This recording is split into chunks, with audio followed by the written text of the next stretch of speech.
bisa menebak saya sedang berada di mana? Ya, saat ini saya sedang berada di kawasan Taman Bacaan, Kota Magelang. Di kawasan ini terdapat satu rumah yang dahulu pernah jadi rumah beliau. Sudah bisa tebak kan siapa beliau? Ya, beliau adalah Panglima Besar Jenderal Sudirman, Panglima tentara pertama yang dimiliki negara Indonesia. Panglima tentara yang selalu membuat repot barisan tentara Belanda dengan perang gerilyanya, sehingga gagal untuk kembali menjajah Indonesia. Sebelum saya menjelaskan siapakah Jenderal Sudirman itu, jangan lupa subscribe, like, share, dan komen supaya bisa mengembangkan channel ini. Oke, langsung saja. Buat yang penasaran tentang siapakah itu Jenderal Sudirman, simak penjelasan berikut ini. Sudirman lahir di Rembang tanggal 24 Januari tahun 1916. Sudirman lahir dari pasangan suami istri Karsid dan Sijem. Sudirman yang masih bayi ini kemudian diambil anak angkat oleh Raden Cokro Sunaryo, seorang asisten Wedono di Rembang. Ia adalah suami dari Turidawati, kakak dari Sijem, ibu kandung Sudirman. Pasangan suami istri Raden Cokro Sunaryo dan Turidawati ini kebetulan tidak memiliki keturunan. Oleh karena itu, Raden Cokro Sunaryo mengambil Sudirman sebagai anak angkatnya. Sijem pun tidak keberatan. Keluarga Sijem kemudian juga tinggal di lingkungan keluarga Cokro Sunaryo. Sudirman tumbuh menjadi remaja yang rajin beribadah, disiplin, dan senang kerja keras.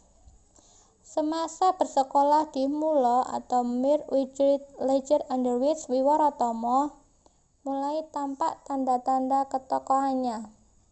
Sudirman mulai aktif di dalam berbagai kegiatan organisasi sekolah. Selama belajar di Mulo inilah keislaman Sudirman juga semakin meningkat. Sholat 5 waktu tidak pernah ditinggalkan.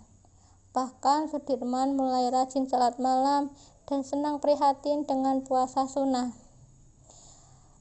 Di kalangan teman sekolah dan para gurunya, Sudirman dikenal sebagai remaja yang salih, taat beragama. Setelah lulus dari Mulo Wiwaratomo, Sudirman secara penuh aktif di lingkungan organisasi Muhammadiyah. Pertama kali Sudirman aktif sebagai anggota dan kemudian tampil sebagai pimpinan. Memasuki masa pendudukan Jepang, Sudirman sudah menjadi pemuda dan tokoh yang begitu populer di masyarakat. Setelah Jepang membentuk pasukan pembela tanah air atau PETA pada tahun 1943, Sudirman direkrut menjadi Daidango PETA di Kroya. Setelah kemerdekaan, Sudirman kemudian menjadi komandan BKR Banyumas. Dengan dikeluarkannya maklumat pemerintah tentang pembentukan TKR atau Tentara Keamanan Rakyat pada tanggal 5 Oktober 1945 dan diikuti pembentukan TKR di berbagai daerah, Sudirman ditunjuk sebagai Komandan Resimen TKR Purwokerto, kemudian dipercaya sebagai Komandan Divisi 5 TKR dengan pangkat kolonel yang membawahi wilayah Kedu dan Banyumas. Pada tanggal 12 November tahun 1945, bertempat di markas tinggi TKR di Yogyakarta, diadakan konferensi untuk memilih Panglima TKR. Sudirman terpilih sebagai calon Panglima Besar TKR. Ia baru dilantik pada tanggal 18 Desember tahun 1945. Sebelumnya, Sudirman harus konsentrasi menghadapi pertempuran Ambarawa melawan tentara sekutu yang didukung oleh tentara Belanda. Memasuki tahun 1946, situasi di Jakarta semakin tidak aman. Pusat pemerintahan Republik Indonesia kemudian dipindahkan dari Jakarta ke Yogyakarta pada tanggal 4 Januari tahun 1946. Selanjutnya, karena situasi politik yang semakin memanas, perundingan dengan Belanda dan sekutu sebagai penengah pun dimulai. Antara lain, dilaksanakannya Perjanjian Linggarjati pada tahun 1947. Secara pribadi, Sudirman sebenarnya tidak setuju dengan perundingan tersebut karena kelicikan Belanda dan Indonesia pun selalu dirugikan. Apalagi dengan ditanda tanganinya perundingan Renville pada tahun 1948. Wilayah Republik Indonesia menjadi semakin sempit. Padahal Sudirman berjuang untuk menegakkan kedaulatan Negara Kesatuan Republik Indonesia 100%. Isi perjanjian Renville itu jelas bencana dan mengkhianati cita-cita proklamasi. Tampaknya akumulasi dari beban psikologis yang disandang Sudirman berdampak pada fisiknya. Ia jatuh sakit dan harus dirawat secara intensif.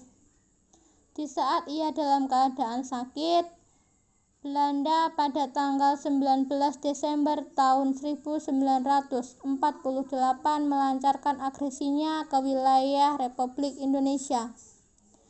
Mendengar Belanda melancarkan serangan, seperti ada mukjizat, Sudirman bangkit dan menyatakan mengambil alih komando untuk memimpin perang melawan Belanda.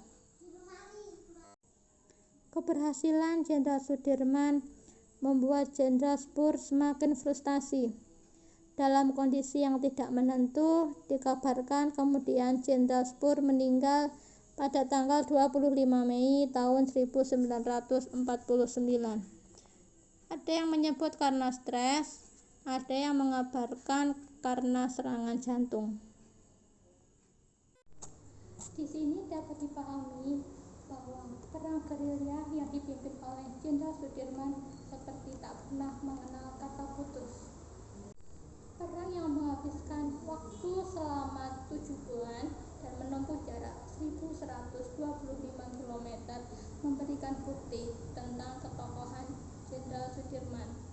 Jenderal Sudirman yang peka terhadap kondisi medan mampu menentukan taktik dan strategi untuk berhadapan dengan Belanda yang mempunyai persenjataan yang lebih bagus dan lebih canggih. Dari saya, sebelum mengakhiri video ini,